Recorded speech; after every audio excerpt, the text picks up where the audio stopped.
Hello guys, Guru here. If you're new to the channel or enjoy the content, feel free to subscribe and stay tuned for more top-notch podcast reviews of your favorite series. Peace.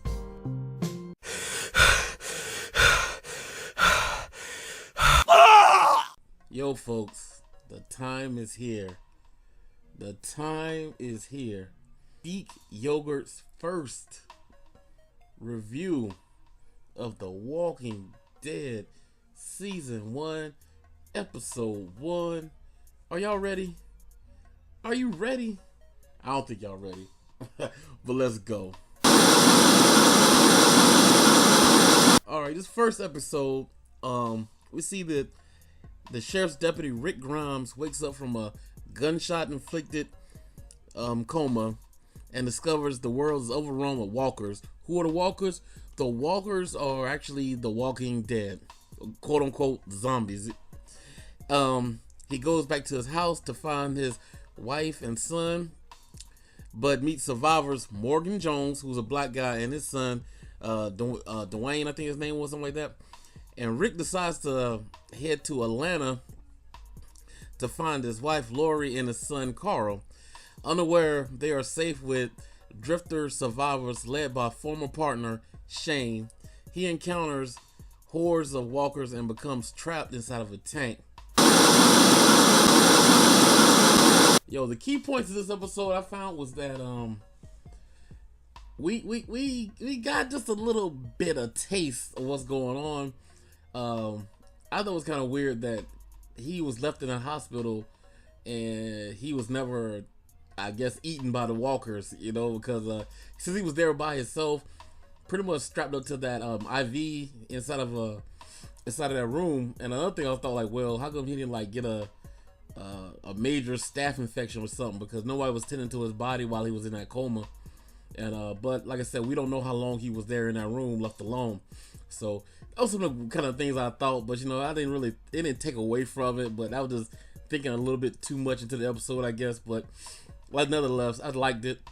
And then that room where he saw that somebody wrote on there dead something, and he had locked, and you can see that walkers were still trying to get inside the room. And so that was kind of a creepy, it was real creepy, you know, because I'm thinking like, if you woke up in that situation, what would you do? And because he had no idea what the hell was going on, and this episode really captured that, and that's what I really liked about it. It was kind of you really did see through Rick's eyes of what was going on and the situation that he was involved in. And another thing was when you know, from the very get-go, kind of the story brought you in, because when he was in his squad car talking to Shane, and they were talking about their woman's problems, you know, Shane pretty much had a girlfriend, and Rick had his wife, and it was very good acting in that scene, because Rick, you could tell the frustration he was going on in his marriage and stuff like that, and you felt sympathy for the guy off the rip, like he was a pretty good guy and what's going on. Then when he actually got shot by those those criminals and stuff, man, and you know, he went down. That was crazy and everything, you know, because he actually got shot. I think he got shot twice. Like the first time the vest called it, he got shot again or something like that. It was crazy, but I can't remember. But that was crazy scene, you know. And you know, so like Shane was like really down for him, because you know, Shane was bringing him flowers and stuff, talking to him while he was in and out of that coma. But then just to fast forward and just wake up to that situation, like, damn, man, look where he's at.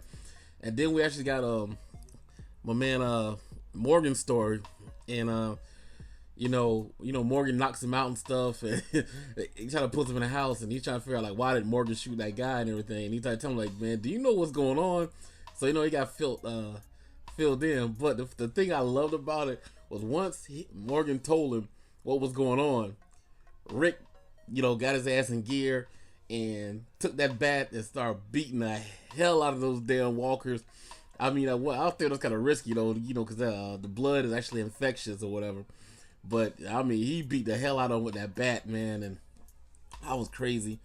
And you know, I was just thinking, you can see him trying to struggle to get to his family. That really is what he cared about. He really loved his wife. He really loved his child. At the same time, he's trying to figure out what the hell's going on. They don't know. So that hopelessness was really in this episode. And then as far as Morgan, oh my gosh, man. When Morgan was with the his wife was a zombie, of course, a walker, and she was still trying to open the door. I guess she still had some of her human memories. And when she was trying to open the door, and her son was just flipping out, crying like his mom, like she's here, you know, to see his mom like that. And then when actually they left the police station, and he had the weapons, and he was going to kill his wife, and just the pain and the heartbreak in his eyes, he was going to shoot, you know, take out his wife like she was an animal, man, like a rabid dog. And that scene, the acting was perfect scene. I can't take nothing from it. He acted that out awesomely, especially when she looked direct, like he looked in the scope and he had her right in his sights, dead on. He could have took her life anytime he wanted to.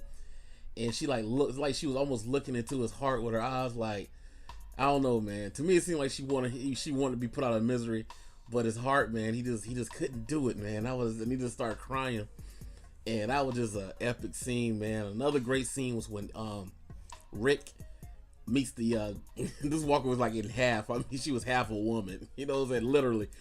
And he saw in the field, and he looked at her, and he was like, you know. And she was looking in his eyes, and she seemed like she was trying to communicate to him, but you know, she's a mindless beast now. And he was just like, yo, you know, I'm sorry what happened to you, you know. And he takes out his gun and shoots in her head to put out of her misery. That was another great scene, man. It was just, oh, and then oh my gosh, the little girl, man. Oh man, that was crazy. That was just so. I can see why people love this show, man. It was very intense. The very first episode, it pulls you in, and then when he gets the horse after he runs out of gas, and he's trying to call out for the survivors and stuff like that, and he can't get anybody, and then the actual survivors, where his wife and his son are actually at that little unit, they can hear him, but they couldn't reach him in time, whatever. His car runs out of gas, and he goes to the house. And you see the farmer that blew his brains out. As far as I think he must have killed him and his wife to keep from becoming walkers. And it was just hitting you, bam, bam, bam, bam, bam, back to back to back to back with despair. And just see how horrible this time is on Earth. And when he got to Atlanta, and it was so many walkers everywhere, man. And then they were so bad that they ate his horse, man. And he got away, man, but he dropped all his weapons. I was like, damn, Rick. And then when he gets trapped in the tank with the walker, and he has to shoot the walker, and it messes up his ears. And he's like, I was like, oh hell, that was just a horrible scene. Think about being trapped inside of that tank with thousands of damn, if not hundreds of thousands, tens of thousands of walkers around you. I don't think it's safe to use that steel. And if they can just wait you out, you know, you're going to thirst, you're going to get hungry, and they can just wait you out there, man, even though they can't get to you. So that scene was, I was like, damn. But lo and behold, he hears that voice from the outside, and on the walkie-talkie, like, hey, dumbass, somebody watching him talking. So it gave him that glip of hope, and that's the way that this episode ends. Great episode, scale of 1 to 10. I got to give this one I give it a 9 out of 10. Damn near perfect. I can't see nothing wrong with it. I'm ready for. Hey, I'm fanboying. First episode has got me in here. I got to see episode 2, you know, and I will see episode 2. So I'm glad y'all guys that have watched the series, or maybe you've seen it for the first time, follow me on my journey as I enjoy this epic story that everybody's telling me about. So far, so good. Like I said, first episode was wonderful. But just follow me on my journey, and please, no spoilers. Like I said, I'm starting from ground zero. I'm gonna follow it all the way up until I catch up with everybody else. So be on the lookout. I'm gonna try to drop 2 videos, 2 episode reviews a week.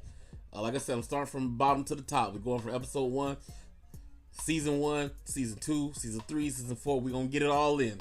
We're gonna get it all in, man. So if you like anything, this content, don't forget to comment, rate. If you do so oblige, subscribe. And hey, let's enjoy this journey. This is Guru. Holla at you later. Peace.